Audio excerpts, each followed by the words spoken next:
Hello and welcome to For Heaven's Sake, a Seventh Heaven podcast. We are your co-hosts, Lady J. And T. How are you, T? I'm tired, but I'm doing well. Oh, yeah. You poor baby. Well, you know, holiday season, man. It's just a lot of shit. It's upon us. Yeah, sometimes it's a good thing and sometimes it's not, depending on your family, I guess. But yeah, man, it's busy time. That's Yeah. It's actually funny that this episode is about hunger and like, you know, people being hungry and going hungry, because I sort of associate the holidays with like sort of gluttony, you know, like a lot of eating and a lot of family gathering around food, you know, at least I guess in the Western tradition. Like, I don't know that other countries even do that. Like, I don't know what the holidays are like in other countries, or if there's even like a season of the holidays or whatever. But I mean, there's definitely the season for like holiday when it comes to Christmas, but like our Thanksgiving, like I know Canada has their own Thanksgiving. In October. It's in October. There we go. Has already happened as of this recording and as of this posting as well. So our fellow Canadians, whoever listens to us that is Canadian, what's your Thanksgiving like? Actually, yeah, that's interesting. I imagine that it's probably also centers around food. And do you guys have a food coma? Yeah. Do you guys have a food coma? Do you take breaks? Do you snack throughout the day? Do you have first course, you know, at 2 p.m., then 4 o'clock, then whatever? My favorite thing about Thanksgiving, and I don't really know why we're talking about it too much right now, but my favorite thing about Thanksgiving is just like the whole all day of it all. Like, I like that it's like get up in the morning, clean the house, get the kitchen ready. Like we're going to be sitting in there for hours, you know, and just like being with family, drinking and snacking. And I love all of that. Like, I love the craziness of all of that. I agree. I look forward to it because I'm making whatever the hell I want to make in the kitchen. So I'm going to make it as fatty or as rich. I don't care. It's the one day out of the year that I'm like, I'm going crazy. Aww. Plus I'm in jammies. Oh yeah. All day. Oh yeah. And then when it comes to actually sitting down for dinner, I look at my family. I'm like, can we just stay in our pajamas? And they're like, yeah. I'm like, yes. I know. That's kind of one of the perks of, I think here's why this is funny, because we talked about all this stuff when we did the Seventh Heaven Thanksgiving episode. For sure we did. We did. Sorry, we're recapping for you guys. It's too soon. Like, it's Thanksgiving in real time.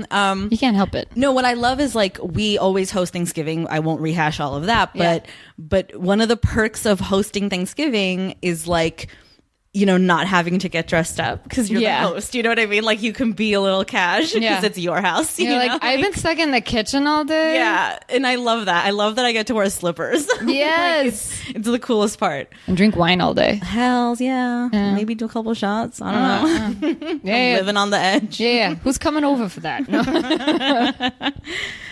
Okay, but this is not the Thanksgiving episode. No, not at all. It actually aired like in May or whatever, or like maybe April. So Memorial not Day at all weekend. Thanksgiving. Oh yeah, that's true. This is episode 919, titled "Hungry," and the Amazon Prime spoilie is Ruthie's split from Vincent unearths surprising secrets. The DVD description is Ruthie learns the truth about her secondhand jacket. Sam is jealous that David is sick, and Martin's girlfriend is found lying on the bathroom floor. Which is like Then he caught me in the shower. It wasn't me. Sorry. I totally heard it when I read it out loud. I was like, oh my God, this is Shaggy lyrics. Oh no. Yep. But it's also like such a dramatic thing to say in the DVD description. Like, it's like, calm down, people. It's not like she's found dead on the bathroom floor. Yeah, like, seriously. Jeez Louise. Chalked out. Yeah, really. That's like, you read that and you're like, holy shit, like, did she OD? Like, what? Like, and in Glen Oak at the school? Oof, my goof. Wait, did it say school bathroom floor? It didn't. Not damn. It wasn't specific. Okay. But it does say the bathroom floor, which implies that there's one. Yeah. Okay. So lots to talk about in this episode. Several competing storylines. Yeah. One might say. One of which is like my least favorite and probably like most annoying and frustrating, which is Lucy and Kevin. I was waiting. I was like, I know she's going there. I could see it on your face. You're like, and. Yeah, right? I mean, do you agree? It's simply the worst. Mm-hmm. Mm-hmm. In the sense that, like, I totally get it. Lucy is a new mom. She's totally in mom mode. Yeah. She's used to like talking to the baby and cooing all over it and like doing her baby voice thing. And then it's like translating into her interactions with like Kevin and everyone else. Yeah. But it's like really irritating to me that Kevin's only mission in this episode is to get laid. Yeah. You know, my issues with Lucy's character this season, she starts out as a badass in some episodes. We're like, yeah, Lucy, do it. Like, fucking awesome. Claim your selfhood. Yeah. And then before she had the baby and after, the show decided to throw all the stereotypes of what an expecting mother or what a mother is in like the television world. They threw all that shit per episode with Lucy, which makes her again unlikable when I was rooting for her. I still like... they shit on her like they shit on Mary, but they shit on Lucy because she's there. Mary, it's like, oh, let's just fuck that shit up more.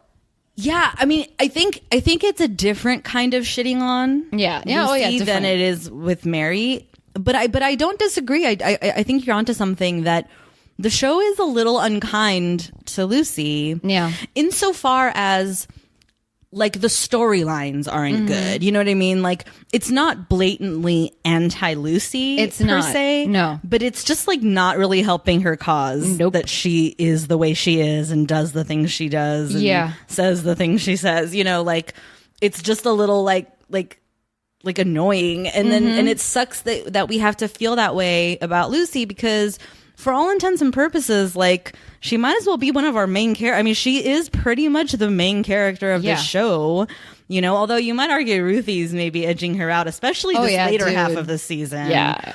Like, I don't know. It's just not... Okay, I don't know. Let's just get into it, I guess. Like, basically, she's like doing baby voice to Kevin. Oh, hey, little baby. Oh, you have a stain on your face. She calls him Kevy, which almost made me barf. Yeah. Like, I couldn't believe she called him Kevy. I was like, since when is this happening? Yeah. It's really gross. And Kevin's just like, he's frustrated. I get it. He feels like he can't talk to Lucy about it for some reason, because on this show, husbands can't talk to their wives about anything. Nope. But then he also like can't talk to anyone else, because like he tries to talk to Eric and it's like immediately awkward. And then he tries to talk to Eric again when he's like, she's also my wife, who I love very much. And Eric's like, bye. He should like, don't want to hear this. He should have just called Simon. No, okay. I mean, okay, or like Matt, or like some. I mean, like, I get it. You have to talk to people. Like, he wants to talk to someone. He wants to like be able to connect on a dad/husband level with someone. You know, this family's kind of a loner. Now, when I think about it, Lucy has no friends. Yeah, we've talked about this before. Kevin has no friends. No one has any friends on this show. It's like, it's either they're in relationships, or like, you know, they have boyfriends and girlfriends, or they just exist. Yeah, only Martin has a friend, and that's Mac, and we don't see him every episode. That's right. Actually, we haven't seen Mac in a few episodes. Well, no, that's not true. We saw him in the last episode. When he was pissed that Ruthie didn't come out with them. Or that's right. That little shithead. No, so like Kevin doesn't really have an outlet to like commiserate over these circumstances of his or whatever.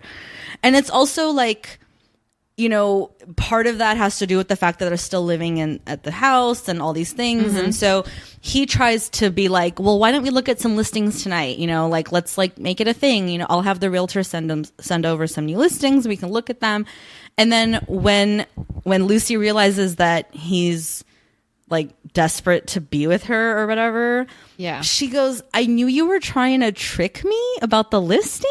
Yeah. And I'm just like, how did you get from there to there, Luce? Like, what does one have to do with the other? Like, even if let's look at the listings was code for let's have sex tonight, okay? Yeah. Like, is that really tricking? Like, you guys are together, right? Like, what's happening here?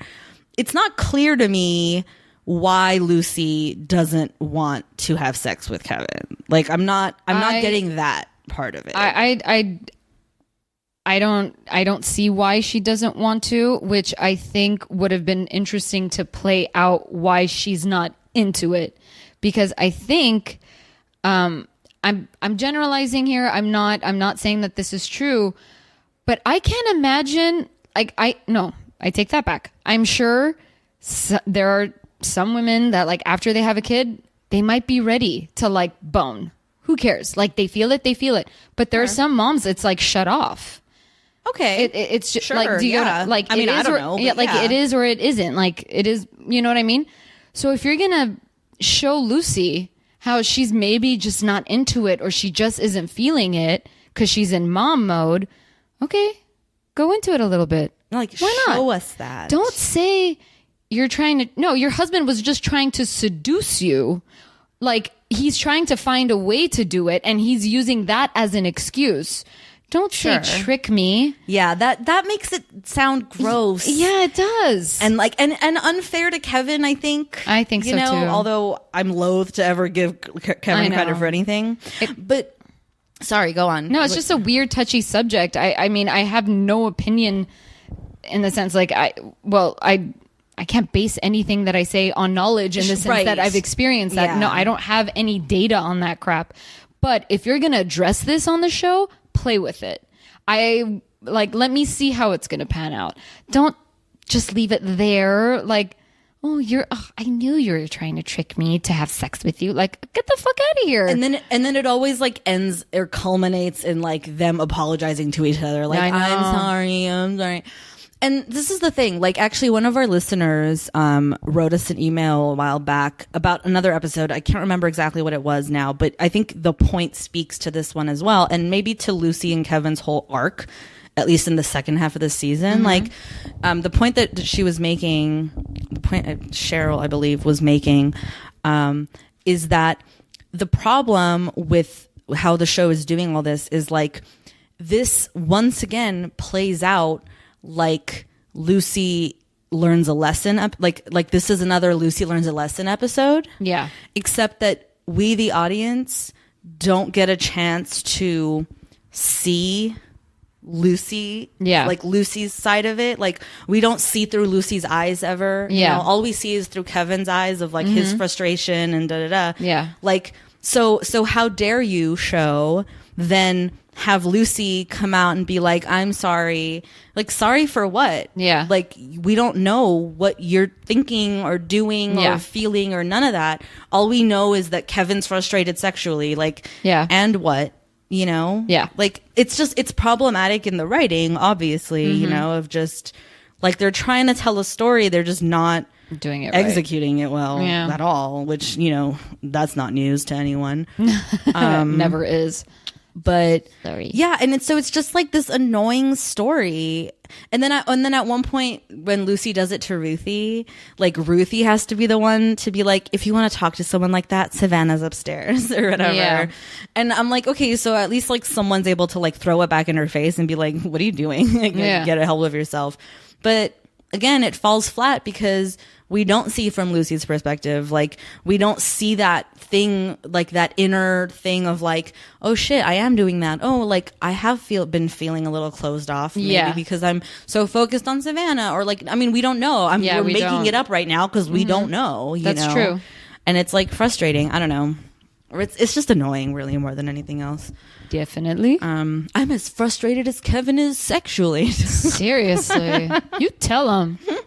Damn you, Brenda. But then meanwhile, Kevin's not doing anyone else any favors. He gives Martin terrible advice of how to deal with Zoe. Yeah. Like, okay, maybe that's not terrible. Let's, like, unpack it or whatever. Martin and Zoe are quote unquote together. Yeah. And we see that scene of them having pizza and she's like, oh, Antonio's is so much better. Like me and my family go all the time. Yeah. And Martin's whole thing is just like, well, it's like just expensive and I don't feel like wearing a jacket just to get pizza. Like it's stupid. And he's like, and she's like, well, I'll take you. It's like a tradition in my family and da da da da. And so Martin, rightfully, I think, has this impression of Zoe that she's like a little stuck up and thinks she's better than him and than everyone and whatever. And so he's like over, like doesn't want to be with her anymore, even though they've said that they're like casual and stuff. And so he's talking to Kevin about like, how do I tell her that or whatever? Yeah. And Kevin's like, well, it's not like you guys have a commitment anyway, right? So just like ghost her for a couple of days. She'll move on. Yeah. I'm like, what? No. Oh my gosh. It's terrible advice. This is why we all have issues. I'm telling you, man. If people could just talk to people, if people could just be honest and open and like, sure, feelings might get hurt, but how much better would life be if we just were honest with each other and like, and real with each other. And then there was no games and there was no like bullshit and guessing and heartbreak and, you know? I agree. Damn. And first of all, Kevin, you're an adult He's compared like, to know better. Yeah, you should know better. You should be mature. Like, don't give him the high school advice that he needs.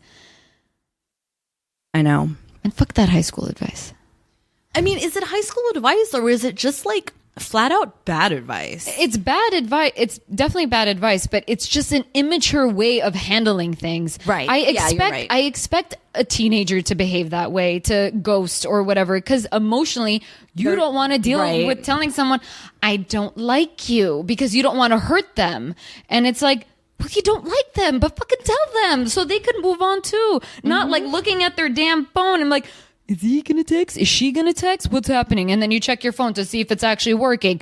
Like, yeah, it all is good. Trust me. They're just not into you. I know. You're right. It is immature. And that's the right word, I think. And and Kevin is just like perpetuating that. And I'm just like, God damn, Kevin, like you're a grown ass man. You're married and a father, for God's sake. Like, at least be a beacon of like maturity and, you know, like solid advice for this young man who's living with you. But not only that though, it's like with Kevin, like we've seen random episodes of him where he doesn't drop knowledge, but like handles shit and handles it well to the point where like, this is my territory, this is my boundary or whatever. Like he handles that well and he verbalizes and he really communicates that. Yeah. But to see him give this kind of advice, I'm like, wait, what? What's happening right now? Because Kevin is very honest. He's straightforward. Yes. He's blunt. Yes. He just is. He's like, so what? You're not into them. Like that for him, it comes off like comfortable to say shit like that. But for him to give that kind of advice to Martin, I'm like, dude, what are you doing? Why are you telling him to ghost? This isn't you. Usually you don't act like this. So again, I don't like this bullshit that they're giving Kevin. I mean, yeah, once again, Kevin is a conundrum. Yeah. You know, he's hard to pin down as a character because the Kevin of today is such a far cry from the Kevin we met 2 seasons ago. God, he was so hot when we first saw him. In the sense of not because like he's actually good looking. Forget that. The way he just handled shit, you're like, yes. Yeah. Loved it. Like we were here for it. Like I was really into the energy he brought to the Camden household because he was so different from them, you know, in all the ways that you just said. And these days it's like, he's just this weepy weirdo guy that's just there, you know, like I don't know, I have real problems with Kevin. And I don't know, maybe I don't know, I always want to give the show the benefit of the doubt. I guess you still have 2 seasons with the guy. Like I always want to give the show the benefit of the doubt of like, maybe it's me, you know, like maybe I'm too harsh of a critic or maybe I'm too cynical and can't stand the show. Oh, we probably are all over it and stuff. But then it's at the same time, like objectively, it's like the proof is in the pudding. I mean, like, what is there about Kevin that's so great these days? You know, I don't know. I just don't like how they write the scenes between these two characters, between Lucy and Kevin. Like, in the beginning, they had some really nice chemistry. They really did. They had some really nice chemistry. And now I just feel like they are throwing conversations that you expect to hear in a relationship or stereotypes, and they are trying to act it out. But it sucks. It sucks. There is no chemistry. It feels too scripted in the worst way, and I don't know how else to describe that. I don't know. It's like, oh, let's use this scenario that has been used 1,000 times and let's add different words to it. That's what it feels like. It's like they're recycling past stories from different shows or stereotypes, and here you go for it. Interesting. Sometimes I think that, and Interesting. it gets annoying. Yeah. Maybe I'm wrong. I don't know. Someone tell me. So does that, right? Okay. So let's keep talking about Martin and Zoe, I guess. No, Martin and Zoe. So Zoe is indeed found lying on the bathroom floor. Yeah, dude. By Ruthie, in the beginning. And we get the sense that some secret has been shared between the two of them, but we, the audience, don't know what it is. Yeah, we don't know what it is. The problem with the show, with Seventh Heaven, is that these titles that they give episodes are usually so indicative of like what everything's about, you know? That like my brain went straight to, she's on the floor, the title's hungry, she's anorexic. That's why she fainted. Thank you. That's what I thought too. And I legit was like, that's going to be the whole thing. The whole episode's going to be about anorexia. Like, okay, I'm on to you, show, you know?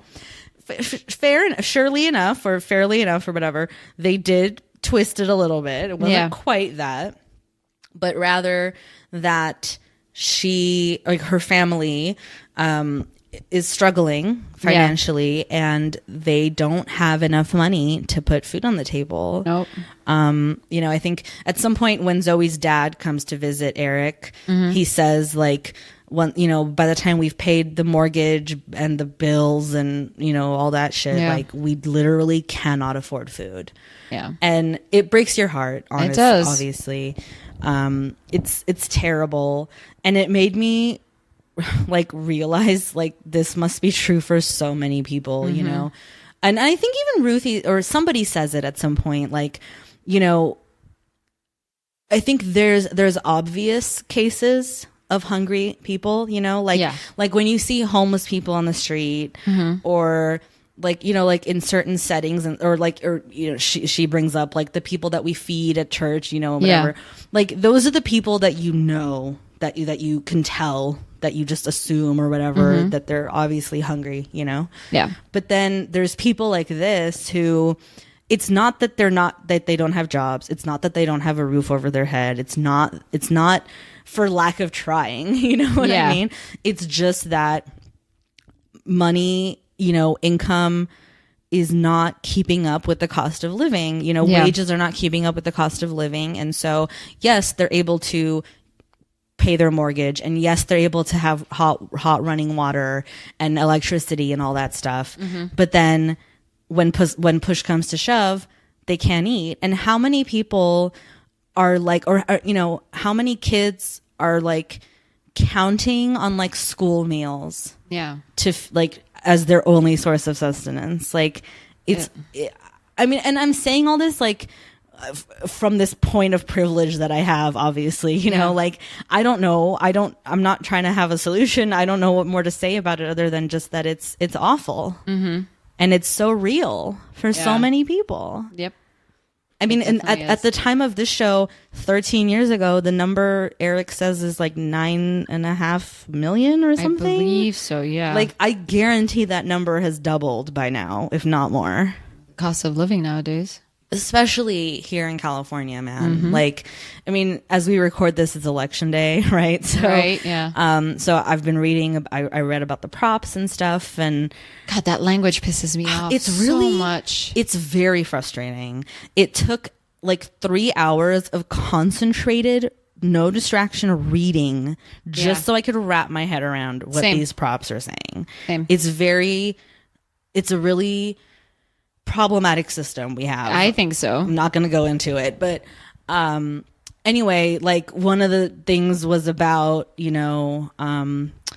homeless funding and all these things. And I'm looking at these like $1 billion, $1 trillion figures. Yeah. And I'm just like there's so much money. Like, what are we doing? Yeah. Like it's so, I just don't know. I don't know. I'm not saying socialism is the way, but it's a start. But the Communist Manifesto had some things to say. Okay, just saying. No, I mean I don't know. I'm not. This is not a political show, despite my soapbox moments. But yeah, no, it's just sad. But what's even I think more the point of all of this whole episode is the pride factor, right? Oh, yeah. Zoe's dad has so much pride. Mm-hmm. He refuses to go on the food stamp program. He refuses to seek government help to supplement his income so his family could eat. Yeah. Like, he's so stubborn about it that Eric has to be the one to be like, okay, but like, you need help. And there's nothing wrong with that. That's why there is help to be had, which is why we get those amazing testimonials. So many of those. What the fuck was that? The show was on one this year. What the fuck was that, dude? Wait a minute. When it comes to the episode about opinions.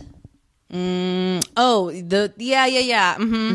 for the election, that was the season. Yeah, I think so. Yeah. Okay. So this show is on one. Yeah. This season. That was the vote episode, yeah. right? Mm-hmm. Yeah. So what ends up happening, and it's not even like at the end of the episode. It's just like smack dab in the middle of the episode. Yeah. All of a sudden, like the camera's like doing one of those like, one take things. Yeah. And it's like finding students in the halls who are like pretending to not look at the camera until the very last minute when then they adjust the camera. Yeah. Like, it's really weird. Like, one of them in particular, she's walking towards the camera and she like drops her books. Yeah.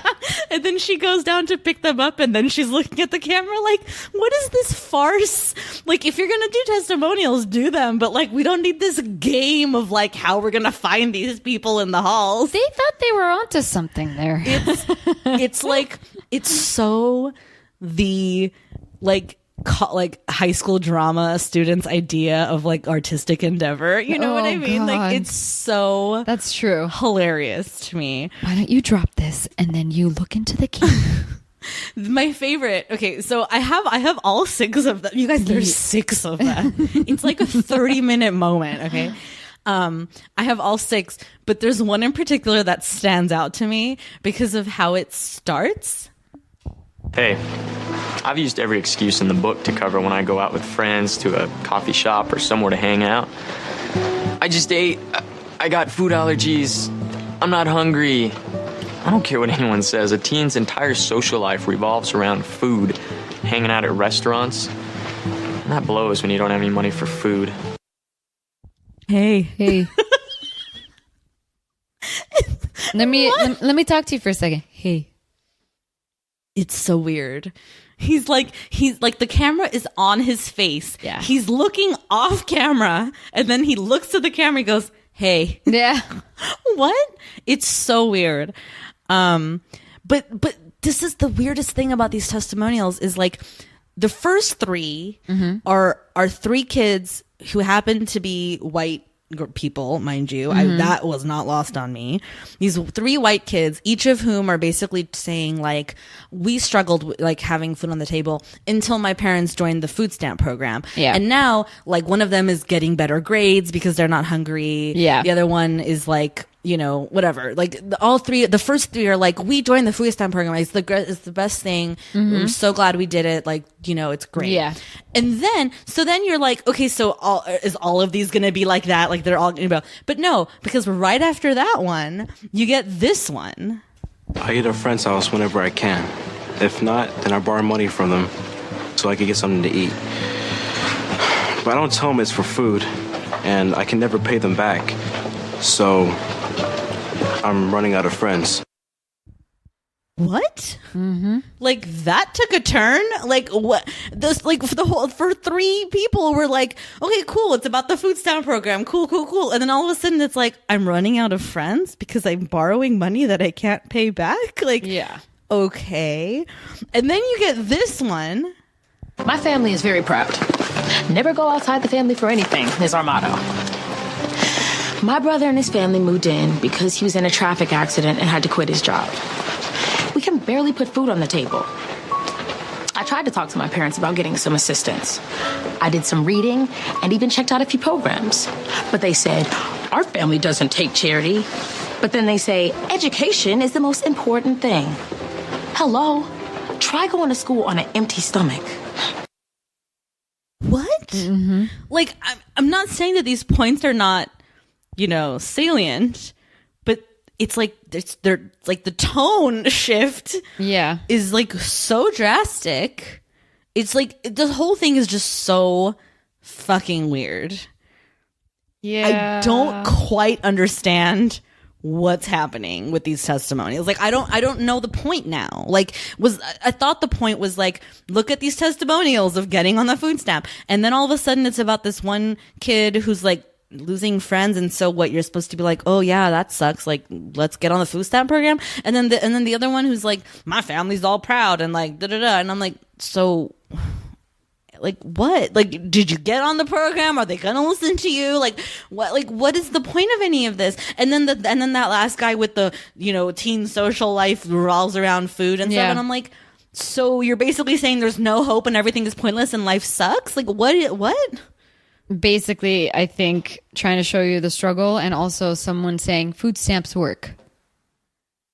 And it's like, but shouldn't they have organized it better? Like start with the dire one and then go and then end it with the kid who's like, I'm pulling straight B's. Like I'm like, what? Like it's so weird. No, they should have done it that way, but they didn't. Like, take me to that rabbit hole of darkness and then bring me to the light. If you want the light to be the point. Yeah. You know what I mean? Yeah, don't leave me with that sour taste in my mouth to where then I'm like, oh fuck, this life is like terrible and nothing's ever going to be better. Like, maybe Brenda Hampton really wanted us to cry. Sorry. But first of all, no. Like, there's been so many sappier moments. I thought you were about to say Brenda Hampton didn't write this one. Please, that bitch wrote everything, okay? Just because some other people's names are on them.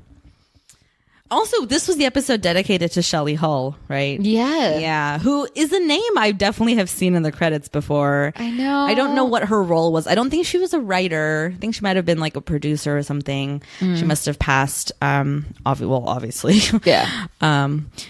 Anyway, so this whole thing, it's about basically how people are hungry, and then Ruthie and Eric are having that conversation outside where Ruthie is so cute and innocent, and she's just like, I don't understand, like, is there just like not enough food? Like, how is this happening? Yeah.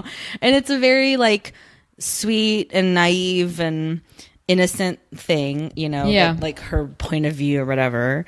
And Eric's response is not very satisfying, other than, he basically just says like, yeah, if we're going to make any changes, people are going to have to like make major change. Like, it's going to be a major attitude change, and we're going to have to like change how we do things or whatever. But until then, there's help, meaning the food stamp program. Yeah. Which isn't a very satisfying answer. Like, no. I would have preferred Eric to say something more like true to Eric, which is like, yeah, like we should like do something about this. Like the way that he got all up in arms about the foster program. Like, yeah. You know what I mean? Like within a day, he's like organizing 200 people to like become foster parents or whatever. And this one, he's like, yeah, it sucks. Like, gee, Eric, thanks. You have a lot of hope. Yeah. Anywho's. So But Ruthie's got beef of her own to settle in this episode. Doesn't she, though? Because fucking Ashley Benson's back, y'all. Wasn't expecting that shit. I feel like this is her last episode. Like, I can't imagine her coming back after this one. I'm like, she better be. No. This bitch, dude, that opening moment in the hall with Vincent and Ruthie and her, I was appalled. I was, but I will say, I'm like, damn, Ashley Benson, I like that you can play a villain at such a young age. Oh, I was going to say that's all she ever has done is played a villain. But Really? I mean, on Pretty Little Liars, she was no Peach. None of them were. They were all like catty bitches, you know. Well, whatever. The dark secret. Yeah, That dark secret. yeah, but I don't know. And God, that girl is so cute. Like She is. She's a little mousy for my taste. mousy, but she's just so pretty. I'm like, dude, why has this girl aged? She looks the same shit ever since she's been on Pretty Liars. Like, I've seen her face, right? Well, how old is she? I have no idea. Probably our age, Yeah, I maybe, guess or a so. few years younger. I don't know. I don't know about a few. I would put her like our age or like maybe a year younger. Okay, but She'd anyway, be like older than us. but yeah, she was a cold bitch, and it was uncomfortable, but it was awesome. I'm glad I felt uncomfortable. It was awful, but also I was a little like, I don't know what the right word is with Ruthie for letting that get to her so bad. Because we've seen Ruthie take shit before and handle it with such aplomb. Yeah, you know, she has. where she rises above it and she's like, your hatred's your problem, like not mine. Yeah, but never in front of her ex-boyfriend. I think that's the thing. And I think Eric and the show does a pretty good job here of helping her learn that lesson. Yeah, I was realize all of that shit. I was really happy when he's like, no, let her handle this. Not only that, but when she goes and pulls the jacket back out, right, and she's gonna Yeah. wear it, and Eric's like, "Are you this confident because you're confident, or because you have Vincent back?" Yeah. you know, and she has to face that and realize that it actually is a little bit about Vincent, and it is a little bit about throwing it back in Ashley Benson's face of like, Not nice. you know, like, look at me, I got your man, like I got my man bag or whatever, like your jacket don't mean shit, you know. Yeah. And I think the show handled that really well, actually, all things considered.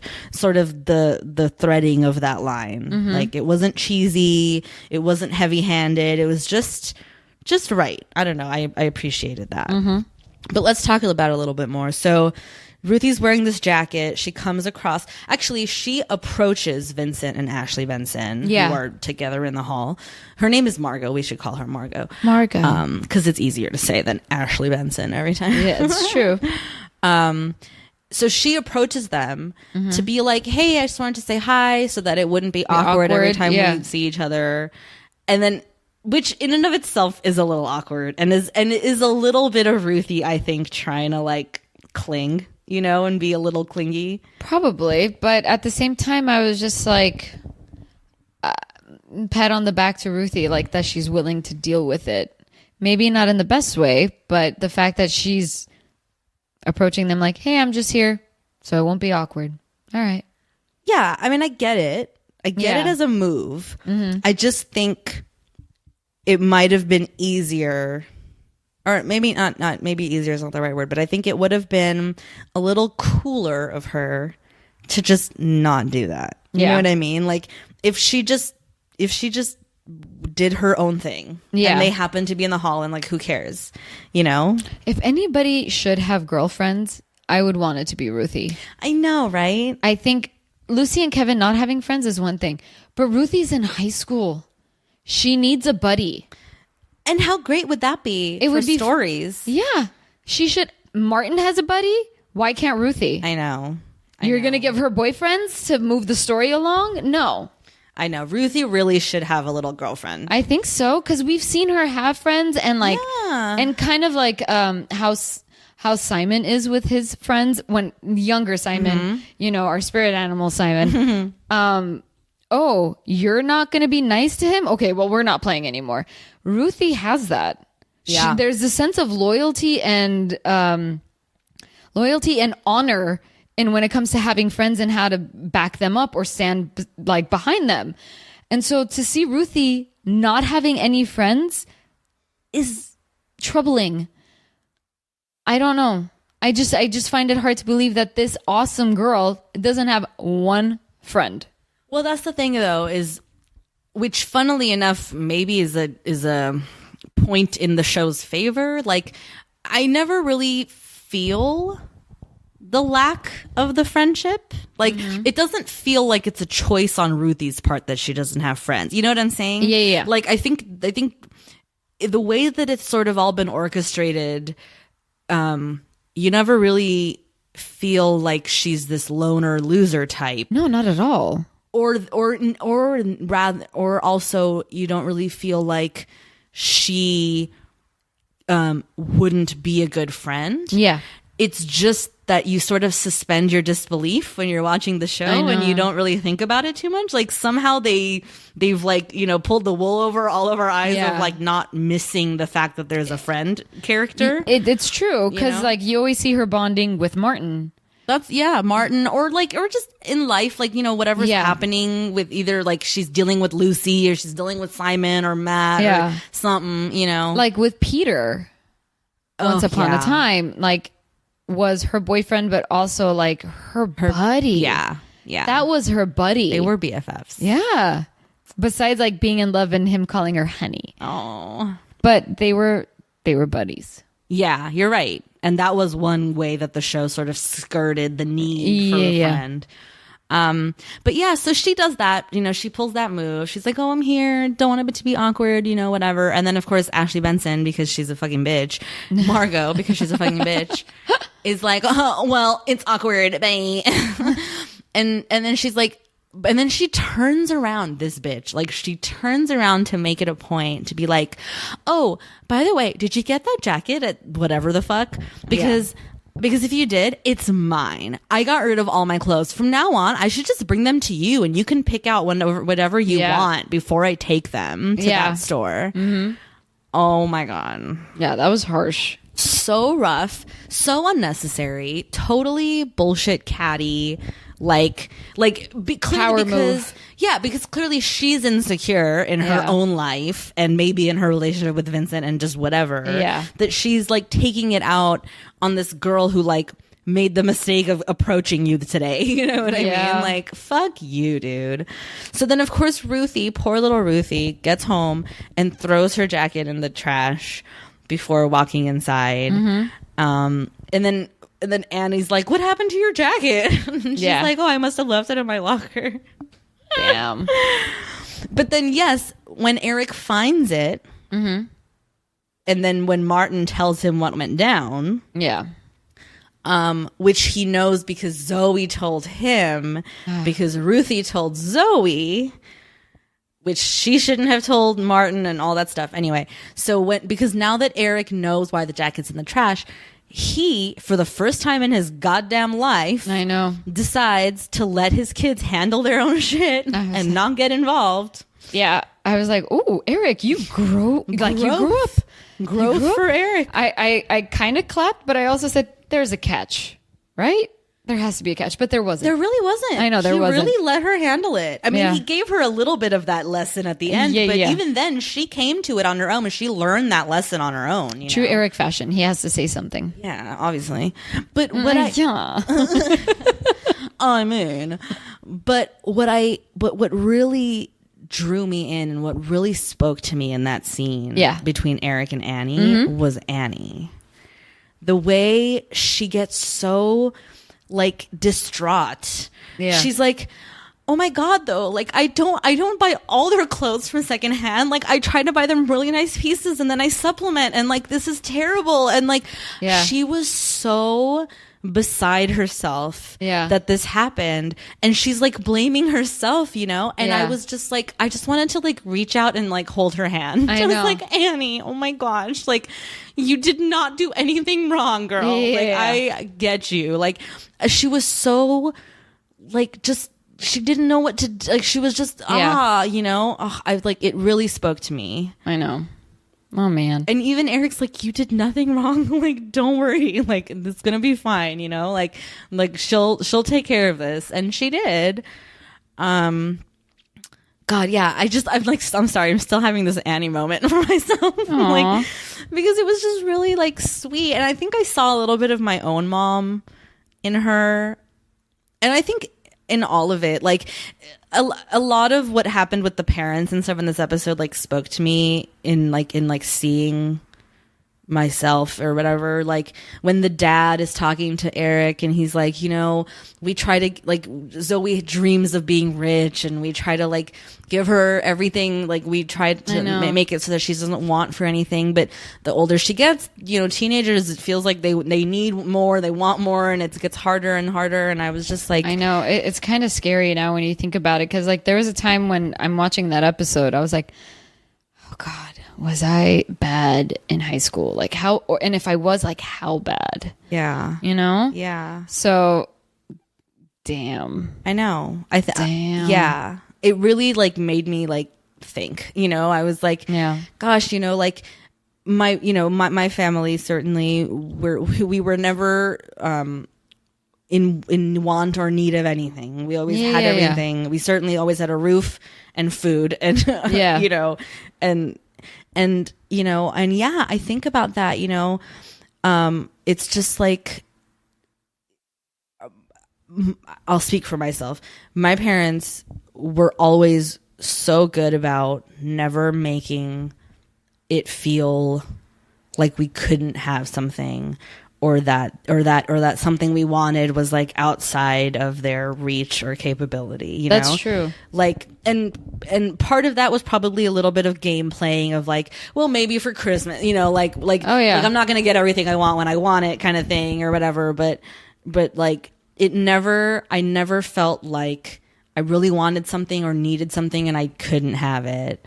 And I feel like that speaks to like the kind of parent that like I think everybody wants to be, or like most people are, or whatever, right? Is like, you don't want your kids to like not have the things they want, you know? I don't know. Most parents like that fucking show up. Yeah. The way that they do. They're superheroes. I think so. They are superheroes.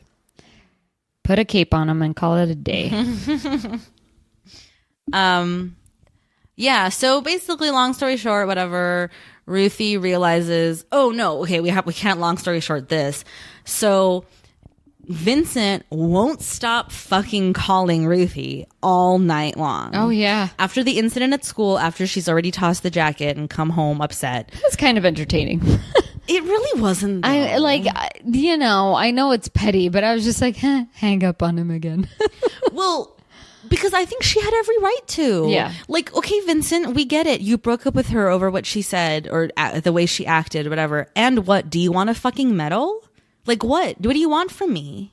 Yeah. You know? Like, if I'm Ruthie, I'm like, okay, cool, thanks, goodbye. I'm like, what? And what? Yeah, I don't like what they're doing with Ruthie and Vincent, to be quite honest. It's yeah. But it's high school, I guess, right? Yeah, like, I guess so. In that childish way and immature and whatever. Yeah. So it's feeding that. Because the minute she listens to him, the first words out of his mouth are like, you know, maybe I can ground myself for as long as you're grounded and then we can be together again or whatever, you know? Yeah.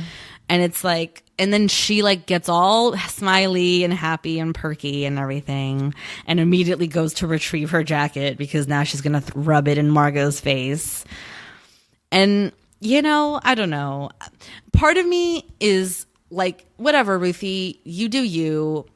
Just know where your truth lies. You know what I mean? Yeah. Which is, I think, the moment that she and Margot have in the hall after all this. Like, I think that is Ruthie discovering, like, where her center lies. Yeah. You know? And, like, you do you. Like, I'm not gonna, like... Yeah. I'm not gonna impose or, like, project my own shit on you or whatever, you know? But certainly I'm like, you can do better. Get over this guy. Like, whatever. He dropped you like hot bread the first time, last episode. Okay. Because he wanted to see other people and blah, blah, blah. Yeah. I definitely didn't hate on what happened with Margot and Ruthie. It just was a little weird how it all shook out. It is weird. Basically, Ruthie's wearing the jacket. Margot comes up to her and she's like, I know you and Vincent are back together. Like, is that where you're wearing the coat? Like, whatever. I think, right? Isn't that like, doesn't Margot basically like let the wind out of Ruthie's sails a little bit? She does. And then Ruthie is like, well, yeah, I guess kind of. And then Margot does this whole song and dance about how her mom died and her dad and her were struggling. They lost everything. And that coat was like the one thing that her mom had given her. She was hanging on to it, but then she didn't want to hang on to it because it just reminded her of how sad she was that her mom died. So she gave it away. Yeah. And then Ruthie's like, okay, but I'm still going to like feel good that I got Vincent back. And Margot's like, okay, well, if you want to pay me back, give me my jacket back. Yeah. Like, what? It was a weird exchange. It really was. And then they're both like happy as clams about it. Yeah. And so we're supposed to be like, oh, look at these two. And I'm like, meanwhile, I'm like, what the fuck just happened? You're like, I'm a little confused. It was the weirdest exchange. It definitely was. But I can say that I kind of like that Margot. Well, not Margot. Well, maybe both of them. I kind of like that they owned up to their bullshit, if that makes any sense. Yeah, I mean, I guess they did. They did, in a weird way. Living it with it. Yeah. Or nagging that they're going to continue to live with the bullshit. Yeah. Like, I'm immature, but I'm really happy I'm with Vincent. Do you want this jacket back? Basically. And she goes, yeah, man, I got really sad. I gave that shit away and then I put it out on you because I was really sad about that. And so I needed a power trip and then I chose that moment to do it. But can I have that? Yeah, but can I have that jacket back? Make it up to me. You'll give me the jacket back. Yeah. So it's a little weird. It is a little weird. But again, see, this keeps happening with Ruthie. And I don't know who to blame. I don't know if to blame the show, like the writing or what. But like Ruthie and whoever is around her, like in her storyline or whatever, it's like painfully honest. Like honest to such a degree as to be awkward. Yeah. Like, you know what I mean? Like we touched on it a couple episodes back, right? When she was so like honest about how desperate she is for a boyfriend. Oh yeah. And in this one where she's just like so honest about how like excited she is to have Vincent back. I'm just like, what? Like, it's not real. Like, no one is that real all the time. You know what I mean? Like, and no one wears everything on their sleeve. Come on. And why Vincent? I know. I love how we're like so over Vincent all of a sudden. Well, yeah. I mean, yeah, he's annoying. He did do that sweet Valentine's Day gesture, though. Oh, really? That he got roses? He broke up with her like a jerk. Yeah, I don't know. I don't know what to think about these Camden people. girls. Yeah, they know how to pick them, right? Oh, yeah, they do. So, yeah, I don't know. Okay, so now we just talk about Martin and Zoe, right? A little bit. So, I know what's to say about this. So basically, it all comes to a head because Zoe comes over unannounced, and I mean, she and Martin just had spent their afternoon together. So he's like, I didn't know you were coming. Like, we just were together. Like, what's up? And she's like, oh, don't you want to see me? Da-da-da-da-da. And he's like, okay, mind you, we already know, the audience already know he's like, doesn't want to be with her or anything like that. Because he talked to Kevin. But yet we, the audience, still don't know what her deal is. Like, what is this big secret that she's told Ruthie, that she's sworn Ruthie to secrecy about and whatever. So then Martin makes a comment about like the pizza, like oh, how'd your housekeeper like that pizza? Because she took the leftovers home. Yeah. And she's like, well, what's that supposed to mean? And so she assumes that Ruthie has told Martin her big truth or whatever. And so Zoe and Ruthie end up having it out right there in the kitchen, and Ruthie storms away. Yeah. And Martin has the best line ever. He's like, I don't know what's going on, but I don't want to see you anymore. Yeah. Oh my God, it's so clean. Yeah. Martin just doesn't sugarcoat shit. I love it. I love the Martin, like, that's just who he is. Like, I don't know what's happening with you guys, but I'm done. Okay, bye. Yeah, he's just like, or it's more like, okay, bye. What? I'm like, or it's more like, okay, bye. Yeah, he just doesn't. He doesn't play. It's also because like he has no filter. You know what I mean? Like he seriously doesn't. He's not trying to like sugarcoat. He's not trying to like not hurt her feelings. He's just like gonna tell her how it is. Yep. You know? So yeah. So that, I mean, I don't know. I feel like that about does it. Except, what did I miss? Sam and David. Oh my gosh! Of course, we didn't even talk about Sam. These little boys have a story. They really do. Yeah, they really have a little story of their own in this one. Which one was sick? Was it David? David was pretending to be sick. Yeah. And Sam was upset about it because Annie was giving him all this attention, pudding, and special treatment. But then Sam gets to spend the night in Ruthie's room, and they stayed up till midnight, and they had cookies, and she read him stories, and they had all this fun. So then David gets a little butthurt about it. David's like, I'm going to feel better. And you're going to be sick, and I get to go be with Ruthie all night. Yeah. But it gets like violent. Like Sam throws an apple. Not come to play, y'all. Yeah. Like he fucking throws an apple at David. Yeah, it was I was shocked. But just to see him, he's like, I ain't taking this shit. I didn't see it. Like, it was shocking. I was like, oh, Sam, you're violent. All right. Push come to shove, you didn't get your pudding, you got an apple instead. Ain't happy. Well, because David does not do himself any favors. Sam comes up to him and he's like, I know you're faking. I'm gonna tell mommy you're faking. Yeah. And David's like, well, you can't, because then you can't be sick next week or whatever. You know? Like if you tell mommy now, like you lose your turn. And so Sam's like, I want pudding. But then David, little shit that he is, looks over at his empty bowl. He's like, it's all gone. Just a fucking David.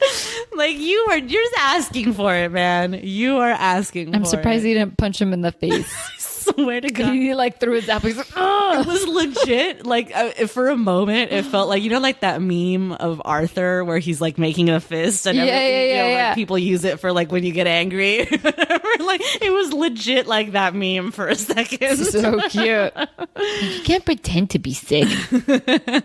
Terrible. And then Annie and Eric have that cute little moment between the two of them where they're like, oh my gosh, like, I mean, a part of me felt like he was faking, but I felt so bad accusing him because the others were so much older when they started pretending to be sick. Which is something to think about, right? Yeah. Like they were way older pretending to be sick while these are like 5-year-olds and 6-year-olds, yeah. Yeah, and I'm telling them, you're lying. Right. You know? Yeah.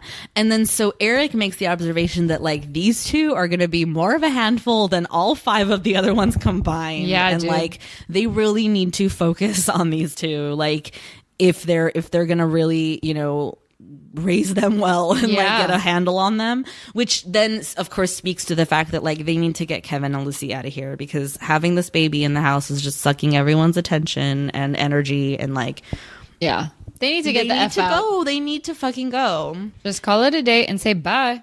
I mean, this is obviously going to be the impetus for the rest of the season. Exactly. I mean, there's only a handful of episodes left. Like clearly, the remainder of the season is just going to be the constant refrain of Kevin and Lucy got to go. Kevin and Lucy got to go. When are they going to go? Gotta get the fuck out. Yeah, I mean, they've been saying it ever since the baby was born. You know. Even before it was born. Why do you have to buy a house? Just go rent an apartment and call it a day. Honestly, they're making it so complicated. Like how hard is it to find a house? You bought one without even talking to Lucy at first. Like clearly there's plenty of houses to be had. Just fucking buy one. At this gorgeous Glen Oak of it, whatever. Yeah, really.